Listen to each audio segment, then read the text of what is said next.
খুব খেয়াল করে শুনেন, আমাদের নবীর বিবি, প্রথম বিবি মা খাদিজাতুল কুবরা। সেই খাদিজাতুল কুবরা আল্লাহ নবীর প্রথম বিবি। একদিন রাতের বেলায় আল্লাহ নবীকে বলতেছে, নবীজি, আল্লাহ আমাকে বলেছে আমি জান্নাতের প্রথম নারী, যিনি জান্নাতে যাব সবার আগে, ঠিক না? মা খাদিজা কিন্তু আল্লাহ নবীর বিবি, প্রথম জান্নাতে যাবে। সেই সময় আল্লাহ নবী, বিশ্ব নবী আল্লাহ নবী যখন বললেন, খাদিজা সত্যি তুমি আগে জান্নাতে যাবে, সেই দিন থেকে মা খাদিজা কিন্তু খুবই আনন্দিত। একদিনের ছোট্ট কথা বলে আলোচনা আমার শেষ করতে হবে। বিশ্ব নবী মা খাদিজার ঘরে শুয়ে আছে, নিশিরাজনীতে আল্লাহ নবী খেয়াল করে দেখতেছে বুকের কাছে মা খাদিজাতুল কুবরা নাই। নবী চিন্তা করতেছে খাদিজা কোন জায়গায় গেছে, মনে হয় বাথরুমে গিয়েছে কিন্তু বাথরুমে যায়নি, মনে হয় মাটিতে পড়ে গেছে কিন্তু পড়েনি। আল্লাহ নবী, বিশ্ব নবী চিন্তা করে আমার খাদিজা গেল কোন জায়গায়। এমন সময় নবী দেখতেছে আল্লাহ নবীর ডান পায়ের তালুতে বিড় করতেছে। তখন চিন্তা করে এটা আবার কে? মাথার আস্তে করে যখন পায়ের কাছে হাত দিয়েছে, পায়ের কাছে হাত দেওয়ার পরে আল্লাহ নবী খেয়াল করে দেখতেছে নবী, বিশ্ব নবীর ডান পায়ের তালুতে জিহ্বা দিয়ে চাটতেছে, আর অঝর নয়নে মা খাদিজা কাঁদতেছে। সংক্ষিপ্ত কথা, নবী বলে কাঁদো কেন? মা খাদিজা বলো, ওগো নবী, আমি কান্নার কারণ হলো এই দুনিয়াতে আমি আপনার বিবি ছিলাম, কিন্তু জান্নাতে সকলের আগে জান্নাতে যাব, কিন্তু মাঝখানে কবরে আমার সাথে আপনিও থাকবেন না, কেউ থাকবে না, কি হবে? ওগো নবী, আমি যদি আপনার কাছে ছোট ছোট তিনটে জিনিস চাই, আগেও হয়তো শুনেছেন, আবার একটু নতুন করে শোনেন, আপনি কি দিবেন নাকি? বলে অবশ্যই দিব। প্রথম নম্বর চা হলো, সেদিন আমি খালিদা মরে যাব, আপনি আমার কাছে ওয়াদা দেন, আপনি আমাকে দুনিয়ার সাধারণ কাফন দিয়ে কাফন দিবেন না, আপনি আমাকে কাফন দিবেন আপনার ওই সাদা জুব্বা দিয়া, যে জুব্বা গায়ে অবস্থায় আপনার প্রতি কোরআন নাজিল হয়েছে। দ্বিতীয় নম্বর, আমি খাদিজাকে যখন আপনি কবরে রেখে দিবেন, তার আগে কবরের ভিতরে আপনি একটু খালি গাও হয়ে ঘোরাঘুরি করবেন। তিন নম্বর চা হলো, যখন সবাই মিনহা খালাকনাকুম বিসমিল্লাহ বলে মাটি যে দুনিয়ার সব মানুষ চলে যাবে, আপনি ততক্ষণ পর্যন্ত যাবেন না যতক্ষণ পর্যন্ত মুনকার নাকিরের সোয়ালের জব শেষ না হবে। মা খাদিজা ইন্তেকাল করেছে, নবী কিন্তু কাফনের কাপড় দিয়েছে সাদা জুব্বা দিয়ে, সাদা জুব্বা দিয়ে দেওয়ার পর কবরের ভিতর নবী গড়াগড়ি দিয়ে সমস্ত মানুষ যখন মা খাদিজাকে কবরে রেখেছে, তিন মুষ্টি করে মাটিতে চলে গিয়েছে, নবী কিন্তু চলে যায়নি, দোয়া করতেছে।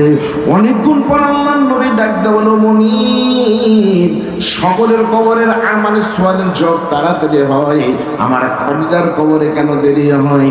আল্লাহ ডাক দেওয়া বলেন, হাবিবুল্লাহ,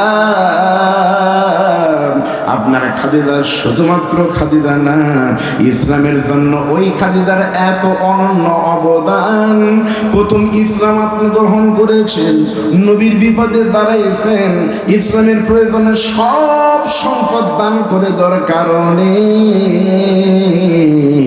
মা খাদিজার পক্ষ থেকে আমি আল্লাহ কাফাল জবাব দিয়ে দিয়েছি। সত্যি বলতেছে, ওই কবরে আপনাকে যেতেই হবে। এই ধার কয়দিন পর প্রচন্ড শীত আসবে, নদীতে কিন্তু পানি আসবে, চতুর্দিকে কিন্তু কুয়াশা হবে। একবার ভাবেন তো, আপনাদের যাদের মা কবরের বাড়িতে আছে, কম্বলও নাই, কিছু নাই, মা শুধু শুয়ে আছে, বিশ্বাস করেন এই মাহফিলে আপনাদের যাদের মা মরে গেছে, একটা নেকের জন্য হয়তো মার কবর জাহান্নামের গর্ত হয়ে সাপ কামড়াচ্ছে। আপনি যদি একটা নেকি মাকে দিতে পারেন বন্ধু, ওই একটা নেকির ওসিলায় আপনার মার কবর আল্লাহ জান্নাত বানায় দিবে। ছোট্ট কথা বলি, মায়ের কোনো ওয়াজ করা ঠিক না, এইটুক বলি, আপনার মায়ের পায়ের নিচে আপনার জান্নাত, আল জান্নাতু তাহতা আকদামিল উম্মাহ। মনে রাখবেন, আকাশ যত বড়ই হোক, পাহাড়ও বড়ই হোক, নিয়ম হলো পাহাড় যত বড়ই হোক, আকাশের নিচে, যমুনা নদীতে মাছ যত বড়ই হোক পানির নিচে, আর আপনি সন্তান যত বড়ই হন আপনার জান্নাত আপনার মায়ের পায়ের নিচে। এতগুলো মানুষ আছেন আল্লাহকে সাক্ষী রেখে, যেদিন আপনার মা মারা গেছিল এই স্কুলে হয়তো জানাজা হয়েছিল, কে কি বলবেন হুজুর আমার মাকে এই কাফনের কাপড় গায়ে দিয়ে গর্তে ঢুকায় রেখেছি কবরে। কার কার মা নাই একটু দেখান তো, আমাকে না আল্লাহকে দেখান। ও আল্লাহ, তোমার সত্তার কসম, তোমার জাতের কসম, এই হাতগুলো এতিমদের হাত আল্লাহ তুমি দেখো, কত মানুষের মা নাই, হাত নামান। একটু দেখান তো আপনাদের ভিতরে কার কার বাবা নাই। ওই দলে আমিও আছি, ওই দলে আমার সভাপতি বাবাদের মা বাবা নাই, না তারও নাই, আপনাদেরও নাই, হাত নামান। সত্যি বলতেছি কোরআনের মাহফিলের দোয়া কবুল হয়, আল্লাহর কসম। আজকের মাহফিলের দোয়ার গ্যারান্টি আছে, কারণ এখানে এত মানুষ আছে। কোন মানুষ যে তাহাজ্জুদ পড়ার কারণে, আমল করার কারণে আল্লাহর সাথে আমিন বললেই কবুল হয়, তা কি আপনারা জানেন? না। এই যে আপনাদের ঠেকুরের মাহফিল, মাইজবাড়ি ইউনিয়নের মাহফিল, এটি একটি জান্নাতি মাহফিল। 15 বছর হচ্ছে এই মাহফিল আমির হামজা এসেছে। যদি আল্লাহ কবুল করে আগামীতে মিজানুর রহমান আজহারিও আসবে। ধরে বলেন কথা ঠিক না? এই মাহফিল হোক আর চলুক, এটাকে আপনি চান? সত্যি বলতেছে, আপনি যখন বলেছিলেন মা আমার পরীক্ষার ফর্ম ফিল আপ করা লাগবে, আপনার বাবা টাকা দিতে পারে নাই, আপনার মা মাটিতে ব্যাংকেট করে টাকা রেখেছে, সেই ব্যাংকের টাকা খরচ করে আপনাকে ফর্ম ফিল আপ করিয়েছে। এমনও মানুষ আছে যার মায়ের কবরে একটা নেকির জন্য মার কবরে জাহান্নামের গর্ত হয়ে আছে। একটা কম্বল কিনে দেন, আল্লাহ আপনার মাকে জান্নাতের বাগানে রাখবেন। এই মুহূর্তে আমি আপনাদের কাছে টাকা চাই না, শুধুমাত্র আপনার মা বাবার কবরের দিকে তাকিয়ে এই মাহফিলের খরচের জন্য, জান্নাতের বাগানে হেল্প করার জন্য আপনাদের কাছে 1 লক্ষ টাকার আবদার। 2টা শর্তে। প্রথম নম্বর শর্তে আপনি যেন স্বপ্নে দেখতে পারেন আপনার মা বাবা জান্নাতের বাগানে শুয়ে আছে। আর 2 নম্বর, আল্লাহ এই কয়েকটা মানুষকে যেন জান্নাতে না দিয়ে, হজে না নিয়ে যেন কবরে না নেয়। সেটা বলেন আমি। সর্বপ্রথম কে বলবেন হুজুর আমার মা নাই, আমার দুঃখিনীকে আল্লাহ যদি জান্নাতে কম্বল গায়ে দিয়ে দেয়, আমি মাহফিলের জন্য, সামনে শীত আসতেছে, জান্নাতের জন্য মায়ের জন্য আমি 1,000 টাকা দান করব, 2,000 টাকা দিব, 5,000 দিব, 10,000 টাকা দিব। এই এলাকা ধনীদের এলাকা, বালুর ব্যবসায়ী বিভিন্ন কিসিমের লোক এখানে আছে, আমি অনেককে চিনি। এতগুলো মানুষের ভিতর থেকে একজন মানুষ শুধু বলবেন হুজুর এত মানুষ, বাহিরে আরো লোক বেশি আছে, আমি দেখে আসলাম, সবাই যদি আমার দুঃখিনী মা বাবার জন্য দোয়া করে, আমি ইনশাল্লাহ 10,000 টাকা দিব। সবার সামনে ঘোষণা দিলাম। একজন বলেন তো আপনাদের ভিতরে একজন আল্লাহর বান্দা 10,000 টাকা দিবেন কে? একটু বলেন। আমির হামজা ভাই আজকে মোনাজাতে দোয়া করবে, উনি কালেকশন করে না, তবে আমি কানে কানে ওনার নাম বলে দেবো, আপনার মায়ের নামে জন্য দোয়া করেন। বলেন তো কে বলবেন হুজুর যদি আমার মা কবরে ভালো থাকে আমি 10,000 টাকা দিবেন? একটু বলেন। 5,000 টাকা দিবেন? একটু বলেন। 1,000 টাকা দিবেন? একটু বলেন। নাম বলা লাগবে, বলেন বাবা, সবাই বলেন। আমরা নিজেরা প্রথমে শুরু না করলে একটু সাহস কম হয় না? আজকের এই 3 দিন ব্যাপী বিশাল তাফসীরুল কোরআন মাহফিল, এই বরেণ্য আয়োজনের সম্মানিত বরেণ্য নবী বলেছেন শেষ জামানায় আমার উম্মাতদের সাথে একটা বেঈমানদের যুদ্ধ হবে। ওই জিহাদে যারা জীবন দিতে পারবে তারা বিনা হিসাবে জান্নাতি। সুবহানাল্লাহ বলেন। সাহাবীরা বললেন হুজুর কাদের সাথে? বলে মুসলমান একদিকে, আল কুফরু মিল্লাত ওয়াহিদা, ওরা একদিকে, কাফের একদিকে। সেই যুদ্ধ কাদের সাথে হবে? নবীর নাম বললেন, ওই যুদ্ধ হবে হিন্দুস্তানের সাথে। ওই যুদ্ধের নাম হলো গজওয়াতুল হিন্দ। সেই যুদ্ধ কিন্তু হিন্দুস্তানের সাথে হবে। আর হিন্দুস্তান বলতে আমরা ভারতকেই বুঝি। করে বলেন কথা ঠিক না? আমরা মনে করতেছি এরকম কিছু একটা হবে। আমরা খেয়াল করছি ভারত। কর্ণাটকে আমার বোন মুস্কানের গা থেকে বরকা খোলার মাধ্যমে প্রথম ঘটনা তুমি ঘটিয়েছো।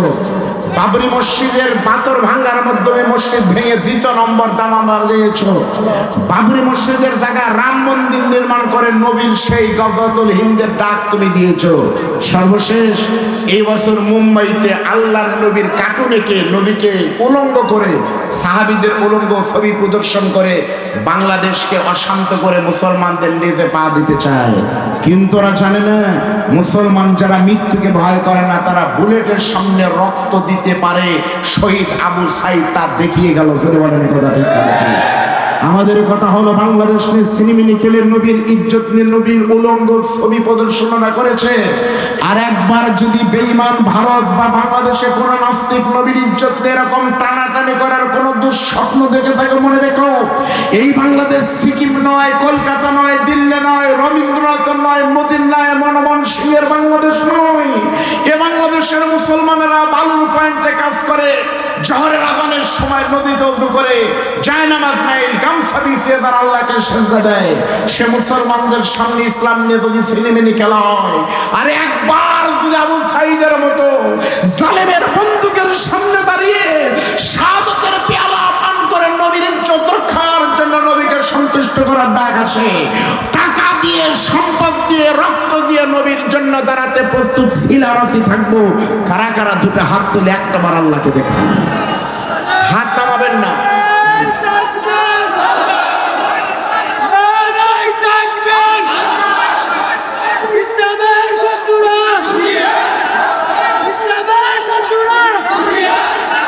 হাত নামাবেন না। আমি ছোট্ট মানুষ দোয়া করি, আল্লাহ এই হাত দিয়ে 2 বার কাবার গেলাপ ধরেছি, তুমি সুযোগ দিয়েছো। আল্লাহ মেহেরবানি করে যারা হাত তুলেছে এই হাত যেন কাবার গেলাপ ধরতে পারে, বলেন আমিন।